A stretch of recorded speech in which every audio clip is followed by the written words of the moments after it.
Hello there, and welcome back to War Thunder. So there it is, arguably one of the most beautiful aircraft in War Thunder, especially in my opinion, the German Ta-152 H-1. And, just give me a few minutes to talk you through what today's video is about. Disclaimer here at the very start of the video, I will advertise an actual product here. So this video, you might say, is sponsored, but more on this in just a moment. At first, a little bit of a story time and just bringing together certain things that you understand where I'm coming from. So currently I'm locked at home, not just because of Corona, but also because of my allergies. I can't go outside because it's really horrible at the moment. Then also, with the coronavirus, I don't want to risk my family, although I'm relatively young. I still could take it probably without too many problems. But, this is something that we all have to do. Stay at home, stay safe, protect lives. I always knew that one day playing video games would save the world. But anyways, on a more serious note, I'm playing War Thunder for the better part of 7 years, for more than 7 years. I also have recently shown a video for me logging in 1,825 days in a row, aka 5 years continuously. And also my YouTube channel has seen some years by now. In fact, I have uploaded so far 1,245 videos. That is a lot. And yet this video is a first, because I'm going very far back to present you something new. As I said in the beginning, this is an advertisement video, but also have some gameplay for you, and also a little bit of an unboxing video in just a moment. So I was contacted a few weeks back by a company called Air Models, and as the name suggests, they are producing models of aircraft and helicopters. Anyways, the thing is that I don't want to advertise something that I don't know. So I went out and bought from my own money one of those models, and it was from the Ta-152 H-1. And I think that if you are interested in supporting me a little bit, which you don't have to, but if you want to, and you want to get something in return, then I can recommend this aircraft, because I get from the purchase price a whopping 20% with the affiliate link, which you will find in the video description down below. So let's see what the thing looks like, right? And then, well, a bit more story time about the first time that I actually met this thing in battle. So, now I tried to record it. I have no idea about the lighting or the sound quality and also volume, but I try my best anyway. Here we have the box, and as you can see, the plane is in one piece. So let's get it out of there. That is actually very easy. There we have it. Then we remove the first plastic. That's also a big part. And then we already can see the plane inside. So with that, let's get it out there. And I'm absolutely not a professional in this, but the plane is actually pretty stable. It is in two parts, a metal, and I absolutely love the paint job and the level of quality. Again, I ordered this from my own money. So while we have no prop cannon visible, at least we have the two MG151-20s in the wing roots visible. And then if you look at the side here, we can see a little tiny gap that you actually have to look for. So the two pieces that the plane is made of are fitting together very well. We see two screws, which, make it apparent that it is at least two parts. And we have here a well, which come in handy in just a moment. The prop is fixed, but again, overall, the plane is relatively heavy, and that feels great. For historic accuracy, we have here several markings, including also a swastika at the rudder, obviously, then also the same on the other side. So however you want to present it, that is just fine. Putting the plane aside for just a moment, again, most professional YouTuber that there is, Then we have the base plate, and that reads Focke-Wulf Tar 152 H-1 Oberfeldwebel Josef Keil, Geschwaderstab Jagdgeschwader 301 Alterno, April 1945. The second part is actually the stand, and you can easily just put them together like this. Now, if you have a good look at it, at the very top, the pin is actually not completely even and is actually a bit angled to the side. And if we then put the plane on top of this, you have two opportunities to do it. Either like this, and again it makes for a very stable stand, and presenting it like this gives the plane a little bit more dynamic. I don't know how you say it. And that makes for a better presentation. Again, this is not a toy, because, you know, be careful kids with it, don't break it, clink, metal comes apart. That's just how kids are, I guess. And you also can present it in that way, that you turn it by 90 degrees. However you see it fit, however you like it, and whatever you think is the best presentation possible. For my personal liking, it is like this. So the stand is stable. The plane by itself has a good level of details. I love the paint job, and as I said, the quality is there. The degree of detail is there. I bought it for myself for my own money, and I would say I could recommend you getting one or two of them.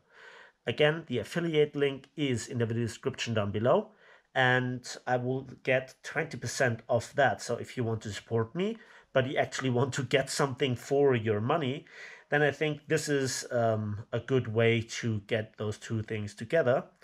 And this will make for a very good presentation in your vitrine, wherever you want to place it. And if you think about that it will catch dust, undoubtedly it will. I think with a soft brush you can get the dust off, and the model will take no damage. So that is the model of the Tar 152 H-1, and it's as gorgeous looking as it is in War Thunder. The paint job is a little bit different, but it's good looking nonetheless.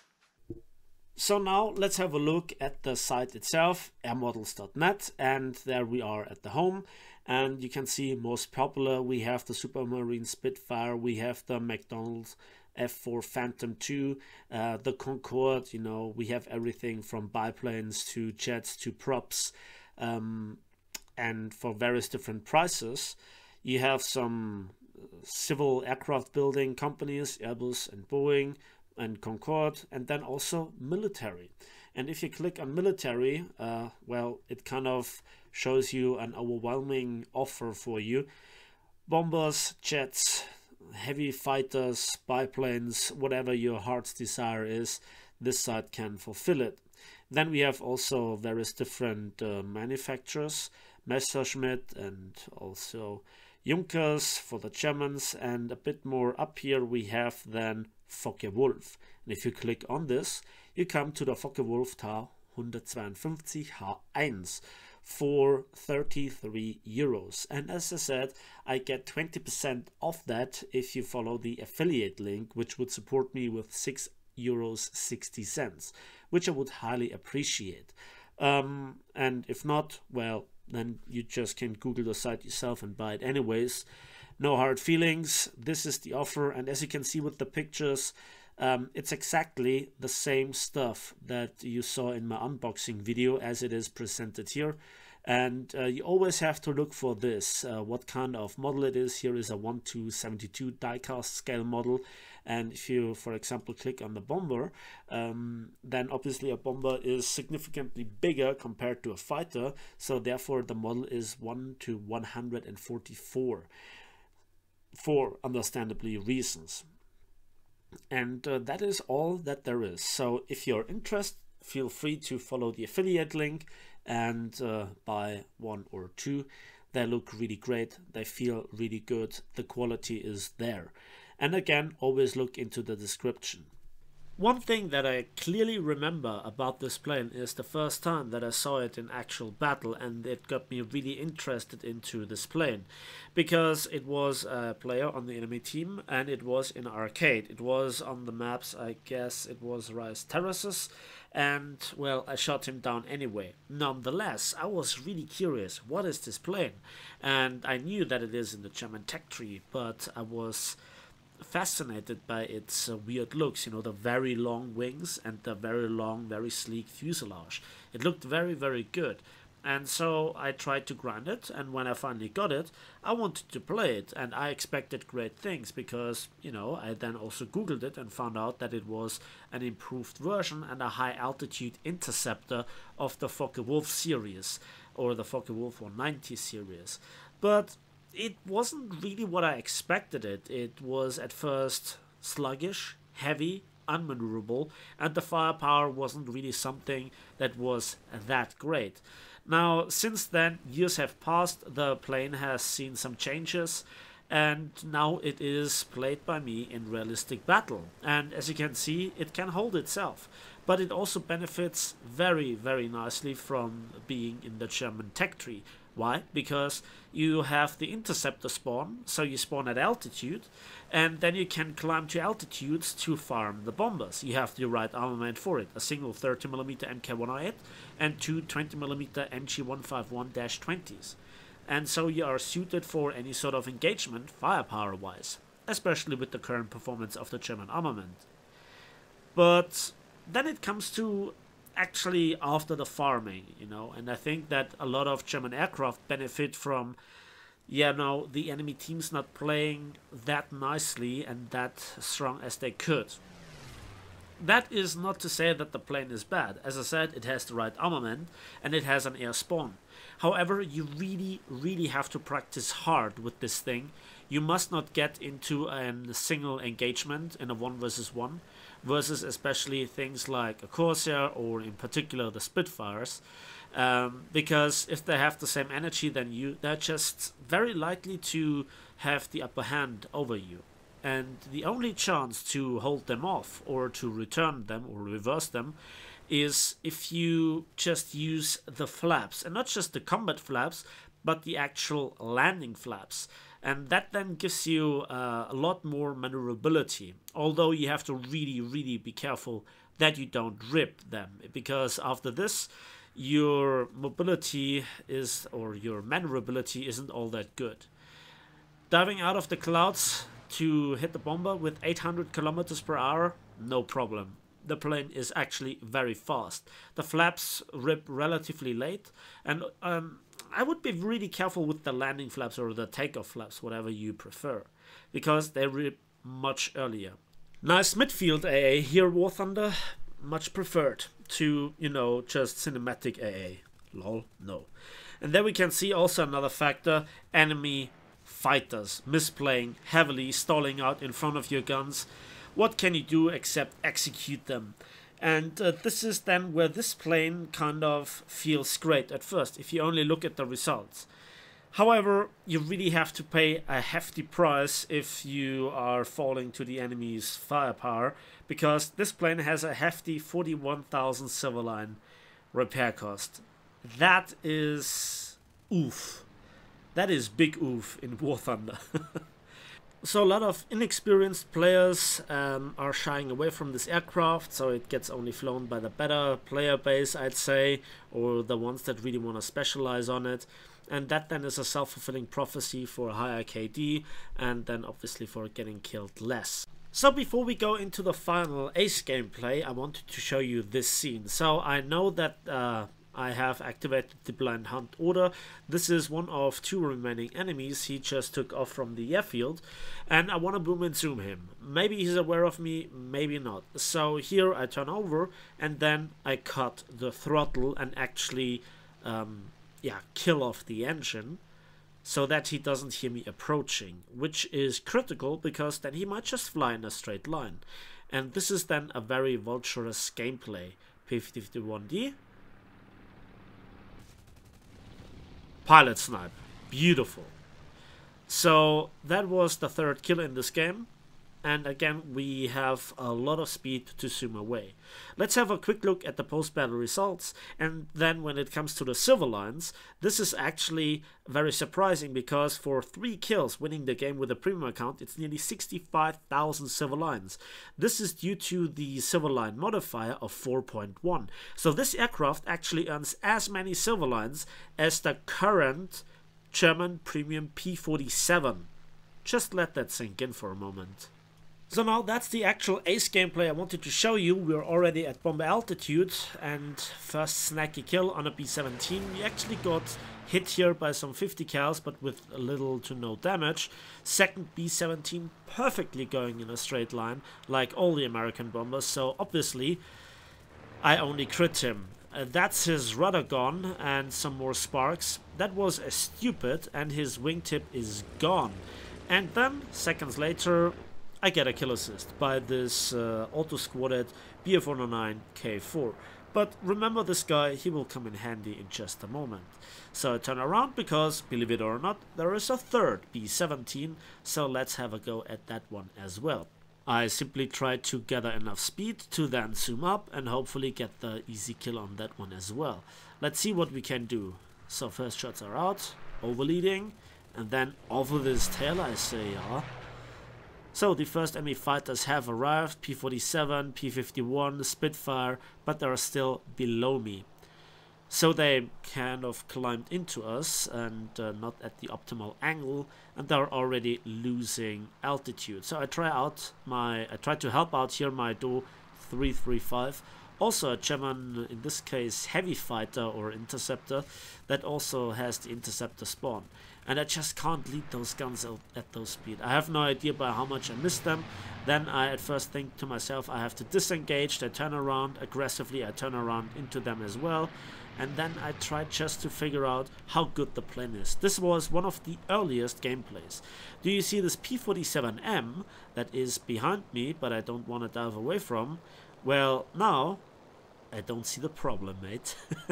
That's German teamwork, and also this guy kind of redeemed himself from my perspective for his what I would consider to be a kill steal, but you know, that is a story of its own. I'm not even mad at this moment, and then a G55 joins the fight versus the P51 and also the Spitfire. I cannot leave them alone. Maybe they can handle themselves, but I don't want to leave it down to luck. I don't want to take any chances again. I want to win with this plane, and kills pay bills. Again, 41k repair bill is quite hefty. Avoiding here the head-on with the F4UC, 1C actually, the one with the 420mm. That was the first one with the 20mm actually. One of the oldest indigenous American aircraft that actually came with 20mm, aside from the P-38s. When I played that one, oh my god, it was so bad. It was like a medium bomber. And again, he is also making the grave mistake of being on the tail of one of my teammates, so I take his tail, and again, I turn around. And this is the German furball, where you just watch out for your teammates, where you get the easy frags, even though the enemy aircraft might be more maneuverable. They just can't be as maneuverable if they want to sit on the tail of your aircraft or your allied aircraft as those aircraft are, and you're literally the same. So that was very risky and very stupid at the same time. Could have resulted in a ram, which would have been very unfortunate. So there is a SB2C4, and they can be really troll, critical hit, severe damage, and now I'm a little bit playing with my food here. And sadly I missed a shot here. I have no idea where those shells went. They looked really on point, but anyways, doesn't really matter. I take his wing, and that's kill number 4. And so at this point, you know, I'm low on ammo. I have already 4 kills. I have no idea where the remaining enemy players are. I mean, I see 2 of them, but there were like 3 or 4 left. And so I go back to base, rearm, refuel, repair, and into the skies we are again, some 7 to 8 minutes later. So that is down to the editing magic. There is the enemy base. Our bombers have done their work. They might finish the base off in, I don't know, a few minutes. but there is the last enemy player. It's an F4U Corsair, and I am above him. So the plane has actually pretty good high altitude capabilities, and again, if you then use the landing flaps or the takeoff flaps, whatever you prefer, I think the takeoff flaps are a bit better, but anyways, again, you must not get them ripped. So I try to dive on him, but he turns into me. I stay at altitude, I'm not giving it up that easily, and then he turns out again, and then I think that I have a good pass on him. Let's see how it goes. Then he rolls right back into my guns. Beautiful. And that, ladies and gentlemen, was the 5th kill. That was the ace with the TAR 152 H-1.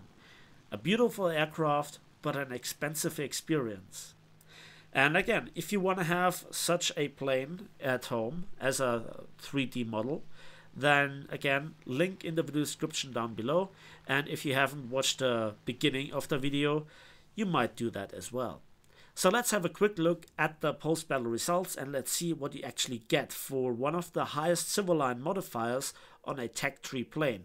And for 5 kills, this is with a 200% civil line booster, 253,000 civil lines, Cosmos Snail decal, and also 15,000 RP. So that's it from me today. Thanks for watching. Thanks for listening. I hope you enjoyed this video. If you want to support me, this is your chance. And if not, no hard feelings, doesn't really matter.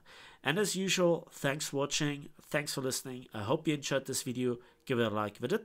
Subscribe if you want to see more. And we'll see each other on the waves, in the skies, and on the battlefields of War Thunder.